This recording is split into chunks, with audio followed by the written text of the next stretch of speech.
أعوذ بالله من الشيطان الرجيم بسم الله الرحمن الرحيم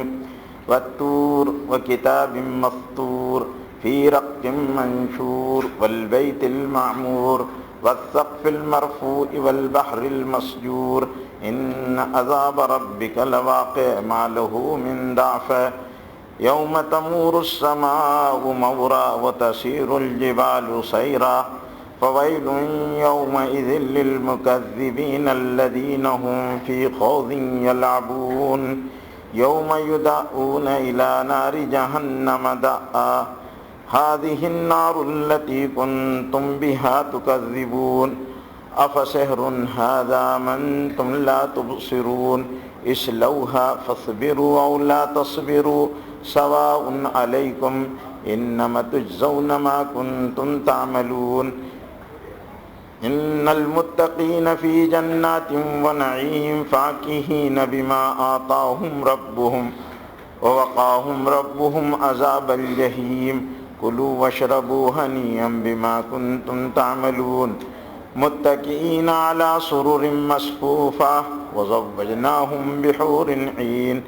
والذين آمنوا واتبعتهم ذريتهم بإيمان ألحقنا بهم ذريتهم وما ألتناهم من عملهم من شيء كل امرئ بما كسب رهين وأمددناهم بفاكهة ولحم مما يشتهون يتنازعون فيها كأسا لا لغو فيها ولا تأثيم ويطوف عليهم غلمان لهم كأنهم لؤلؤ مكنون وأقبل بعضهم على بعض يتساءلون قالوا إنا كنا قبل في أهلنا مشفقين فمن الله علينا ووقانا عذاب السموم إنا كنا من قبل ندعوه إنه هو البر الرحيم۔ یہ سورہ طور ہے، مکے میں نازل ہوئی، اس میں 49 آیتیں ہیں اور 2 رکوع ہے۔ سابق صورتوں کی طرح اس کے مضامین بھی آخرت کے ہی مضامین ہیں، جس طرح پچھلی صورتوں میں منکرین آخرت کو اور دوبارہ زندہ کیے جانے کے انکار کے جوابات دیے گئے تھے کہ جو لوگ انکار کرتے ہیں، اور پھر دلائل سے اللہ تعالیٰ نے ان لوگوں کو متوجہ کیا تھا۔ یہاں پر بھی اس مضمون کے ساتھ اس میں کچھ اور تفصیلات بھی ہیں، کچھ کیفیات ہیں آخرت کی، اس کو اللہ تعالیٰ نے بیان کیا ہے۔ طور ایک مشہور پہاڑ ہے جہاں حضرت موسیٰ علیہ السلام اللہ تعالیٰ کی پاس پہنچے تھے۔ طور کو وادی سینا میں ایک جگہ پر ایک پہاڑ کا نام ہے، اور حضرت موسیٰ علیہ السلام جب مدین سے واپس ہو رہے تھے تو راستے میں پہاڑ پڑا تھا جس پر روشنی انہوں نے دیکھی تھی۔ وَالطور، طور کی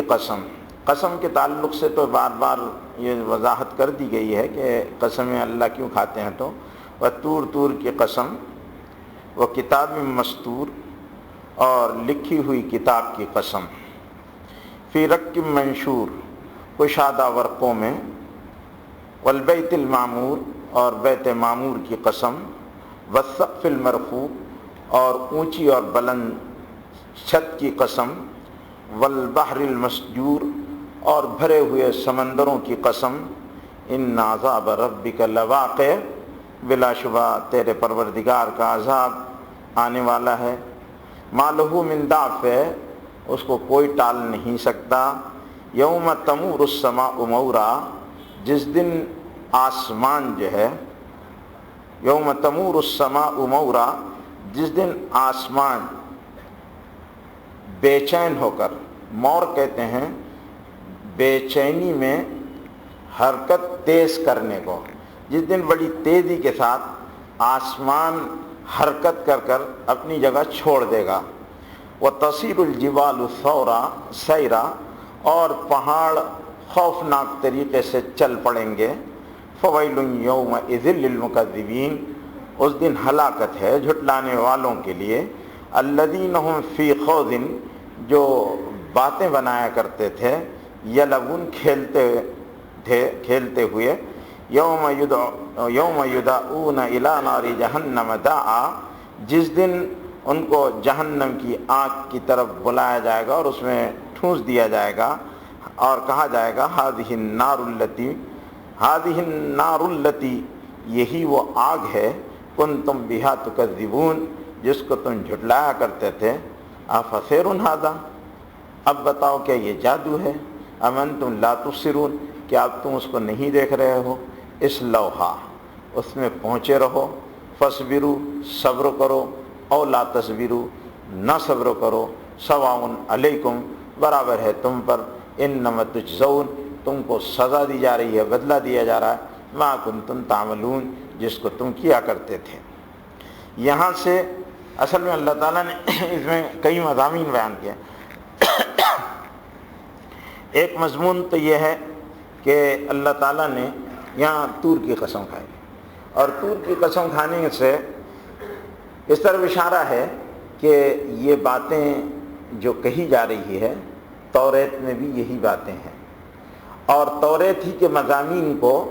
اور دیگر آسمانی کتابوں میں بھی یہ مضامین بیان کیے جا رہے ہیں، تو مضمون کی مشابہت اور ایک ہی بات اس سے پہلے بھی لوگوں نے کہی ہو اور بعد میں بھی کہی ہو، تو وہ بات تصدیق ہوتی ہے اس بات کی، اور بات کی گہرائی کا پتہ چلتا ہے۔ تو اللہ تعالیٰ طور کی قسم، وہ کتاب مسطور، کتاب مسطور سے مراد دو معنی مفسرین نے لیے ہیں۔ ایک تو کتاب مسطور سے مراد وہی توریت ہے، اس لیے کہ توریت کا جو نسخہ تھا وہ لکھی ہوئی شکل میں تھا، فی کتاب مسطور، لکھی ہوئی شکل میں تھا، اور اگر اس سے لوح محفوظ مراد ہے تو اس میں بھی یہ باتیں لکھی ہوئے دونوں کتابیں کہ تمہاری نیکی اور تمہاری سعادت اور تمہارا اچھا ہونا اور تمہارا برا ہونا، اس کو کتاب لوح محفوظ میں لکھا ہوا ہے، تو اس کی قسم۔ فی رق منشور، کشادہ ورقوں میں، تو رق کہتے ہیں بہت پتلے اور باریک قسم کے کاغذ کو، منشور جو پھیلائے جائیں اس میں لکھ دیا گیا،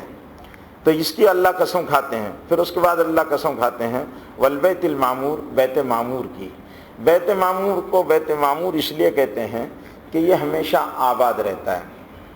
اور یہ ہے آسمان میں فرشتوں کی عبادت گاہ، 7ویں آسمان پر ہیں، اور یہ ہمیشہ 70,000 فرشتے اس میں عبادت کرتے ہیں، اور ایک مرتبہ جب فرشتے اس میں عبادت کر لیتے ہیں تو دوبارہ ان کو یہاں عبادت کرنے کا موقع نہیں ملتا، پھر دوسرے فرشتے آتے ہیں وہ عبادت کرتے ہیں۔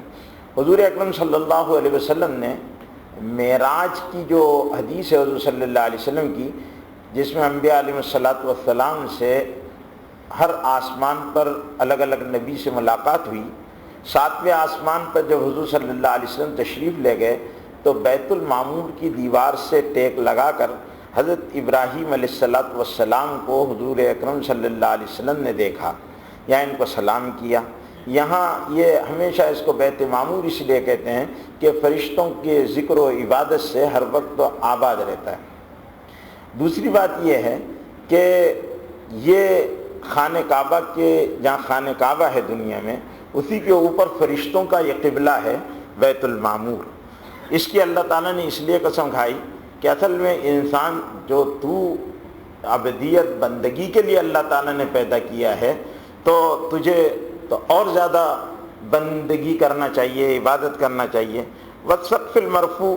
اونچا آسمان، یہاں آسمان سقف چھت کو کہتے ہیں، اور آسمان کو ہم بھی عام طور پر اپنے محاورے میں بھی کیا کہتے ہیں، چھت کہہ دیتے ہیں، تو زمین والوں کے لیے تو آسمانی چھت ہے، تو والسقف المرفوع، اونچا ہے، بلند ہے، والسقف المرفوع، اس کی اللہ نے قسم کھائی۔ والبحر المسجور، اور بھرے ہوئے سمندر کی۔ مسجور کے معنی تو مفسرین نے اور اہل لغت نے یہاں دو معنی بیان کیے ہیں، ایک تو اس کے معنی بھرے ہوئے کے بھی ہیں اور ایک معنی ہے آگ کے۔ حضرت علی رضی اللہ تعالیٰ عنہ کی روایت ہے کہ ان سے ایک یہودی نے پوچھا کہ جہنم کہاں ہوگی؟ جہنم جیسے جنت اللہ قائم کریں گے اور جہنم قائم کریں گے، تو جہنم کہاں قائم کریں گے اللہ؟ تو حضرت علی رضی اللہ تعالیٰ عنہ نے کہا کہ سمندر پر، سمندر کے پانی کو اللہ تعالیٰ آگ بنا دیں گے، اور یہ پانی جو ہے اس میں بہت زیادہ گرمی ہے۔ ہم پانی کو کیا سمجھتے ہیں؟ ٹھنڈا سمجھتے ہیں، لیکن پانی اپنی طبیعت کے اعتبار سے انتہائی گرم ہوتا ہے، اور یہی وجہ ہے کہ پانی آسمان پر اڑتا ہے، اور اڑنے کے بعد جب وہ فضا میں چلا جاتا ہے تو وہ ہلکا ہو جاتا ہے، بوجھل نہیں ہوتا، پھر جا کر جب وہ بادلوں کی شکل اختیار کرتا ہے اور ہواؤں کے ذریعے سے وہ اس کو اللہ تعالیٰ نیچے اتارتے ہیں، تو پھر فسقناہ، تو اللہ تعالیٰ وہ بادل جب چلتے ہیں تو ان بادلوں میں بوجھ پیدا ہوتا ہے، پھر جب وہ بوجھل ہو جاتے ہیں تو اللہ تعالیٰ اس کو برسا دیتے ہیں۔ تو قیامت کے وقت جو ہے ان میں سمندروں کے اندر بڑے بڑے آتش فشاں لاوے ہیں، بہت خطرناک قسم کے، اور وہ پھٹتے رہتے ہیں۔ سمندر سے بہت ساری چیزیں، آج تو جدید سائنس نے ایسی تحقیقات کی ہے کہ بہت ساری چیزیں وہ نکال رہی ہے، اس سے مختلف گیسیں سمندروں سے نکالی جاتی ہیں۔ پیٹرول اور ڈیزل کے بڑے بڑے کنویں جو ہیں وہ سب سمندروں کے اندر ہے، وہاں سے نکالا جاتا ہے۔ جتنی گیسیں ہیں وہ سمندروں، اب وہ گیسوں کا یہ ہے کہ ایک ذرا سی گیس اگر ایک آدھا ٹینکر کہیں پر پھٹ جاتا ہے تو وہ کتنی تباہی مچا دیتا ہے۔ تو وہ جب ان کے اندر کے کنویں پھٹ جائیں گے اور وہ آتش فشاں لاوے پھٹ کر نکلیں گے تو سمندروں کا حال کیا ہوگا؟ وہ آگ ہی آگ بن جائیں گے، اور ان میں جو شدت ہوگی اس کو کوئی برداشت نہیں کر سکے گا، اللہ تعالیٰ وہاں سے آگ پیدا کر دیں گے۔ اس لیے بھی کہ پانی جب گرم کیا جاتا ہے تو پانی اگر ڈال دیا جائے، لگ جائے، تو فوراً آبلے بہت تیزی کے ساتھ وہ اس کو جلا دیتا ہے، کھال کو نکال دے گا، جس چیز پر بھی جائے گا تو وہ اس کے مزاج کو بیان کیا۔ والبحر المسجور، دونوں معنی ہو سکتے ہیں۔ ان عذاب ربک لواقع، ان قسموں کے بعد 1 2 3 4 اور 5 قسمیں کھانے کے بعد اللہ تعالیٰ کیا کہہ رہے ہیں؟ ان عذاب ربک لواقع، سن لو تمہارے پروردگار کا عذاب آنے والا ہے۔ ان عذاب ربک لواقع، بلا شبہ تمہارے رب کا عذاب آنے والا ہے۔ حضرت عمر فاروق رضی اللہ تعالیٰ عنہ اپنے زمانے خلافت میں رات میں کہیں گشت کر رہے تھے، انہوں نے یہ آیت سن لی، ان عذاب ربک لواقع ما لہ من دافع، اور اس عذاب کو کوئی روک نہیں سکتا، کوئی کسی میں طاقت نہیں ہے کہ اللہ کسی فیصلے کا کر دیں اور عذاب کو بھیج دیں تو اس کو کوئی روک دے، ایسی کوئی طاقت دنیا میں نہیں ہے، اللہ ہی کی طاقت ہے۔ حضرت عمر رضی اللہ تعالیٰ عنہ بیمار ہو گئے، روتے تھے، بار بار کہتے تھے ان عذاب ربک لواقع، اے عمر تیرے رب کا عذاب آنے والا ہے، ما لہ من دافع، اس کو کوئی ہٹا نہیں سکتا۔ روتے جاتے تھے حضرت عمر فاروق، 20 دن تک بیمار رہے اور بستر پر پڑے رہے حضرت عمر رضی اللہ تعالیٰ۔ یہ آیت حضرت جبیر بن مطعم رضی اللہ تعالیٰ عنہ حضور اکرم صلی اللہ علیہ وسلم کی خدمت میں مکے میں آئے، بدر کے اس وقت تک اسلام نہیں قبول کیا تھا حضرت جبیر بن مطعم نے، وہ آئے اور انہوں نے وہاں آنے کے بعد مسجد نبوی کے باہر کھڑے تھے، حضور صلی اللہ علیہ وسلم قرآن مجید کی آیتیں پڑھ رہے تھے، ان عذاب ربک لواقع ما لہ من دافع، تیرے رب کا عذاب آنے والا ہے اور اس کو کوئی ٹال نہیں سکتا۔ رسول اللہ کی زبان میں اللہ کا کلام تھا۔ جبیر ابن مطعم مشرک تھے، مکے سے آئے تھے، مکے کے مشرکوں کا نمائندہ بن کر آئے تھے۔ جب انہوں نے یہ آیت سنی تو وہ کہنے لگے کہ میں کانپ گیا اور مجھ سے کھڑے نہیں رہ جا رہا تھا، اور میری اپنی حالت یہ تھی کہ میں زمین پر بیٹھ گیا، اور مجھے ایسا محسوس ہوا کہ بالکل اب رب کا عذاب آنے والا ہے، اور میں نے فوراً اپنی حفاظت اسی میں محسوس کی کہ میں اسلام قبول کر لوں، اور فوراً میں نے اسلام قبول کر لیا، میں نے فوراً اسلام قبول کر لیا۔ اس آیت نے، یہ آیت بڑی معنویت اور گہرائی کی ہے، اس میں چتاونی ہے، اس کا انکار نہیں کر سکتے ہم لوگ۔ اور اللہ رب العزت اتنی قسمیں کھانے کے بعد دلیل میں، جواب قسم میں جو بات بیان کر رہے ہیں وہ معمولی بات نہیں ہے، اس کو نظر انداز، سرسری طور پر سن کر نظر انداز کر دینے جیسی نہیں ہے۔ ان عذاب ربک لواقع، بلا شبہ تیرے رب کا عذاب آنے والا ہے، ما لہو من دافع، اس کو کوئی ہٹا نہیں سکے گا۔ اور کیسا آئے گا؟ اس کی شکل آگے، یوم تمور السماء مورا، جب آسمان کپ کپا کر، لرز کر اور کپ کپا کر آسمان جو ہے وہ حرکت سے اپنی جگہ چھوڑ دے گا۔ یہ آسمان کیسا ہے؟ جیسے مکڑی کا جالا کھینچ لیا جاتا ہے اور پھر وہ ذرا سا ایک جمع ہو جاتا ہے، اس طرح۔ اور اللہ نے اس کی ایک کیفیت اور بتائی کہ ہم اس کو بالکل تلچھٹ کی طرح نکال دیں گے، آسمان باقی نہیں رہے گا، دھن کی روئی کی طرح ہو جائے گا۔ تو اس طرح تو یہ آسمان کا حال ہو جائے گا، اور اتنی تیزی کے ساتھ وہ آسمان ختم ہوگا۔ یوم تمور السماء مورا، بہت تیزی کے ساتھ، وتسیر الجبال سیرا، اور پہاڑ بڑے خوفناک آواز کے ساتھ اپنی جگہ چھوڑ دیں گے، چل پڑیں گے بہت تیزی کے ساتھ۔ اب ظاہر بات ہے کہ کوئی ہیوی چیز اچانک چل پڑے، جیسے کوئی ہیوی ٹرک کھڑا ہوا ہو اور اچانک وہ چل جائے اور اس میں کوئی ڈرائیور بھی نہ ہو اور کوئی بھی، تو لوگ کیا کریں گے؟ جلدی سے بھاگیں گے، یار بھائی ٹرک چل گیا ہے۔ اچانک ڈرائیور کی بے احتیاطی کو یا کسی بھی وجہ سے اگر ٹرک چل جاتا ہے اور وہ بھی لوڈیڈ ٹرک چل جائے تو لوگ گھبرا جائیں گے کہ جس چیز سے ٹکرائے گا اس میں تباہی مچا دے گا۔ تو پہاڑ بڑے بڑے، یہ ہمالیہ کے پہاڑ اور یہ کوہ کماہوں کی پہاڑیاں اور یہ اجنٹا کی پہاڑیاں اور دنیا کے جتنے بھی بڑے بڑے پہاڑ ہیں، یہ سارے کے سارے چلیں گے ایک ساتھ، تو کیا حال ہوگا؟ زمین کدھر جائے گی؟ تو اللہ اس خوفناکی کو بیان کر رہے، فویل یومئذ للمکذبین، جھٹلانے والوں اس دن بڑی ہلاکت ہوگی۔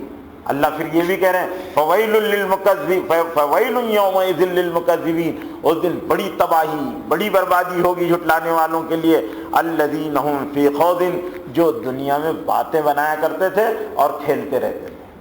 رہتے تھے، یعنی اپنی زندگیوں کو انہوں نے ٹائم پاس بنا لیا تھا، ٹائم پاس کرتے رہتے تھے، کھیلوں میں پڑے ہوئے تھے اور پھر صرف باتیں بنایا کرتے تھے، ابھی فلانی جگہ ایسا، خبریں سنتے تھے، اور ان خبروں کے سننے کے بعد وہ اپنی آخرت سے بے فکر، دوسروں کے انجام سے عبرت حاصل کرنے کی بجائے دوسروں کی خبروں پر مزہ لیتے۔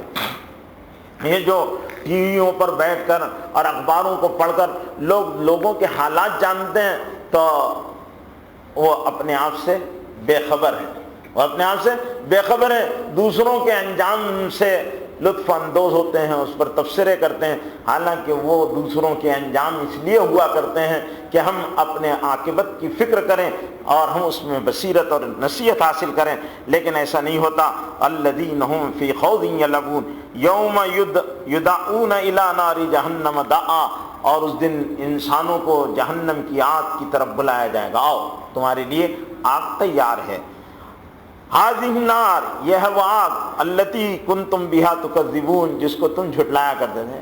کیا ان سے کہا جاتا تھا کہ اللہ نے جنت جہنم ہم دیکھیں گے، جب جہنم کا مسئلہ آئے گا جب دیکھیں گے، جب جنت کی بات آئے گی تب دیکھیں گے۔ وہ نیکی کی باتوں کو، بھلائی کی باتوں کو قبول نہیں کیا کرتے تھے، پڑے رہتے تھے۔ پھر اللہ کہتے، اور جو ان کو ایسی باتیں سمجھاتے تھے، یعنی اللہ کے نبی اور حضور اکرم صلی اللہ علیہ وسلم، ہمارے نبی پاک صلی اللہ علیہ وسلم بھی انسانوں کو یہ بات سمجھاتے تھے کہ دیکھو جہنم اللہ نے بنائی ہے، ایسی قیامت آنے والی ہے، کیونکہ مکے میں ہی آیتیں نازل ہوئی تو مکے میں اس کو پڑھ کر سنایا جا رہا تھا، تو وہ کیا کہتے تھے کہ جادوگر ہے۔ تو جب وہ جہنم ان کے سامنے لائی جائے گی تو ان سے کہا جائے گا افسحر ھذا، کیا یہ جادو ہے؟ یہ جادو ہے۔ اللہ تعالیٰ طنز کریں گے ان کو، افسحر ھذا، کیا یہ جادو ہے؟ ام انتم لا تبصرون، کیا تم کو دکھائی نہیں دے رہا، اندھے ہو گئے ہو؟ یہ جادو تھا جو نبی تم کو بتایا کرتے تھے اور سمجھایا کرتے تھے، تم اس کو جادو کہتے تھے، یہ جادو تھا، یہ حقیقت ہے اب تمہارے سامنے ہم نے۔ اور پیچھے کی آیت میں گزر گیا کہ ہم اس دن ان کی آنکھوں کو تیز کر دیں گے، یعنی ان کو چشموں کی ضرورت نہیں لگے گی، اندھے کو بھی وہاں نظر آنے والا ہے۔ اس لوہا، اس جہنم میں پہنچ جاؤ، فاصبروا، صبر کرو کہ مت کرو، صبر کرو مت کرو، اب تمہارا جہنم میں تم کو رہنا ہے۔ اصبروا او لا تصبروا، صبر کرو یا نہ کرو، سواء علیکم، برابر ہے تمہارے لیے۔ کیوں کہ انما تجزون ما کنتم تعملون، جو دنیا میں تم کیا کرتے تھے اس کا بدلہ تم کو دیا جا رہا ہے۔ ان المتقین فی جنات و نعیم، اور بلا شبہ ڈرنے والے باغوں میں اور نعمتوں میں رہیں گے۔ باغوں میں، جنت باغ کو کہتے ہیں، جنہ کے معنی اس لیے جنت کو جنت کہتے ہیں کہ باغ کے جو درخت ہوا کرتے ہیں وہ اس کے اندر کے حصے کو ڈھانک دیا کرتے ہیں، اس لیے اس کو جنت کہتے ہیں۔ اللہ نے بھی جنت کے اندر کا حصہ جو ہے جنتیوں کو تو نظر آئے گا، جنت کے باہر والوں کو نظر نہیں آئے گا۔ جنت اور نعمتیں رہیں گی، اس میں کئی قسم کے انعامات ہوں گے، نہیں فاکہین بما آتاہم ربہم، وہاں پر کیا کریں گے کہ جن کو اللہ جنت میں پہنچا دے گا، اللہ ہم سب کو جنت میں پہنچا دیں، تو اللہ جن کو جنت میں پہنچا دیں گے ان کو اللہ میوے دیں گے، وہ میوے کھائیں گے، میوے کھاتے ہوئے وہاں کام کیا رہے گا؟ وہاں کام، جنت میں کوئی کام نہیں رہے گا، جنت میں کھاؤ پیو اور مزے اڑاؤ، فاکہین میوے کھاتے ہوں گے، بما آتاہم ربہم جو ان کو ان کے پروردگار نے دیے ہوں گے، ان کو ان کے پروردگار نے پھل دیے ہوں گے، وہ کھاتے رہیں گے۔ اور پھل بھی کیسے؟ آج آپ نے سورہ واقعہ پڑھی، فی صدر سنی، فی صدر مخضود وظل ممدود وماء مسکوب، بے کانٹوں کی بیریاں، تہ بتہ کیلیاں، فی طلح منضود ظل ممدود، فی صدر مخضود وطلح منضود، تو بے تہ بتہ، پھر انار، یہ والا انار نہیں، انار، اتنا بڑا انار کہ ایک انار میں اللہ تعالیٰ اتنا بڑا کہ اس کا جو کور رہے گا، اس کے جو چھلکا رہے گا، اس چھلکے کا خیمہ، اور پھر ہر انار میں سے اللہ تعالیٰ اپنے بندوں کے لیے حدیث میں حور نکالیں گے، تو ایسے بڑے، اور وہ انار کی لذت، ایسے بڑے بڑے انار، اور جتنا کھاؤ کوئی روک ٹوک نہیں ہے۔ بما آتاہم ربہم ووقاہم ربہم، اور سب سے بڑی بات یہ، سب سے بڑی بات کہ ان کا پروردگار نے ان کو جہنم کے عذاب سے بچا لیا۔ سب سے بڑا بھائی پاس ہوتے کہ نہیں ہوتے، یعنی میرٹ میں آئے یا نہیں آئے، فیل نہیں ہوئے، میرٹ میں آئے یا نہیں آئے، فیل نہیں ہوا، تو آج لڑکوں کو کیا ہوتی ہے خوشی، اسکول پڑھنے والوں کو، کہ پاس ہو گیا میں تو، بس وہ بات بھی بعد میں بات ہے کہ اس کا گریڈ کتنا ہے اور اس نے کیا کیا، وہ بات کی بات ہے، فیل ہونے کی رسوائی سے بچ گیا۔ تو جہاں جہنم کی رسوائی سے بچا لیا جائے گا تو خوش رہے گا، کہیں بھی اللہ میں گیٹ پر بھی کھڑا کر دے گا تو بولیں گا اللہ تیرا شکر ہے کہ گیٹ پر تو کھڑا ہوا ہوں، کبھی نہ کبھی تو ذرا سا کونا مل ہی جائے گا اور میں گھس جاؤں گا۔ تو یہ ہے کہ وَوَقَاهُمْ رَبُّهُمْ عَذَابَ الْجَحِيمِ، ان کا پروردگار، کلو، اور پھر کیا اللہ کا حکم کا کھاؤ، وَاشْرَبُوا، اور پیو، پینے کے لیے آگے بتا رہے، پینے کے لیے میں بتاؤں گا کیا ہے، وَاشْرَبُوا، اور پیو، ہَنِیئًا بِمَا كُنتُمْ تَعْمَلُونَ، یہ بدلہ ہے ان اچھائیوں کا جو دنیا میں تم کیا کرتے تھے، ہَنِیئًا بِمَا كُنتُمْ تَعْمَلُونَ، جو دنیا میں کیا کرتے تھے۔ پھر کیا ہوگا، متقین، جنتی کیا ہوں گے، متقین، ٹیکے لگائے ہوئے ہوں گے، علی سرر مصفوفہ، کرینے سے ایک لائن سے لگائی ہوئے تختوں پر، بالکنیوں میں تختوں پر بیٹھے ہوئے، اللہ سرور کہتے ہیں، تختوں پر بیٹھے ہوں گے، مصفوفہ جو صفوں میں لگائے ہوئے ہیں ان پر ٹیک لگا کر اور بیٹھے ہوئے ہوں گے، ایسا یعنی غالیچے بچھے ہوئے ہوں گے، وہاں پر تخت لگے ہوئے ہوں گے، یعنی صوفے لگے ہوئے ہوں گے۔ آپ کو تختہ زیادہ نہیں سمجھ میں آئے گا کیونکہ تختوں کا زمانہ رہ نہیں گیا، صوفے لگے ہوئے ہوں گے اور صوفوں پر بیٹھے ہوئے ہوں گے، اور صوفے بڑے قرینے سے لگے ہوئے ہوں گے اور اس پر بیٹھے ہوئے ہوں گے ٹیک لگا کر۔ کیسا اللہ انداز بتا رہا، بے فکری ایسی ہوگی، ٹینشن نہیں رہے گا، اور وہ ایسے بیٹھے ہوئے ہوں گے، متقین، ٹیکے لگائے ہوئے ہوں گے، علی سرر مصفوفہ، صف میں لگائے ہوئے تختوں پر۔ اور پھر کیا ہوگا، وَزَوَّجْنَاهُمْ بِحُورٍ عِينٍ، اور ہم ان کی کا بیاہ کر دیں گے، شادی، زوجہ کے معنی کہتے ہیں شادی کر دینا، وَزَوَّجْنَاهُمْ، اور ہم ان کی شادی کر دیں گے بڑی آنکھوں والی حور کے ساتھ، بڑی آنکھوں والی حور۔ جنت میں اللہ تعالیٰ کے پاس سب سے جو کلاس کی چیز ہے اس کا نام ہے حور عین، بڑی آنکھوں والی۔ اس کی آنکھیں اتنی بڑی ہے کہ آدمی اس میں ڈوب جائے گا، اس میں ڈوب جائے گا۔ بڑی آنکھوں میں کیا رہتا ہے، دنیا میں بھی اگر کسی کی بڑی آنکھیں ہوں تو آدمی بڑی آنکھوں کو زیادہ پسند کرتا ہے، چھوٹی چائنیز آنکھوں کے مقابلے میں بڑی آنکھیں والی جو ہے وہ اس کو کوئی بھی پسند کرتا ہے۔ بحور عین، اللہ نے کہا بڑی آنکھوں والی، حور عین، این کہتے ہیں بڑی آنکھوں والی، بحور عین، آنکھوں والی، بڑی آنکھوں والی حور سے۔ حور کیا ہے؟ اب میں یہ انشاءاللہ کل بتاؤں گا، لمبا ہو جائے گا مضمون۔ سبحان اللہ بحمدہ، سبحانک اللہم بحمدک، اشہد ان لا الہ الا انت، استغفرک و اتوب الیک۔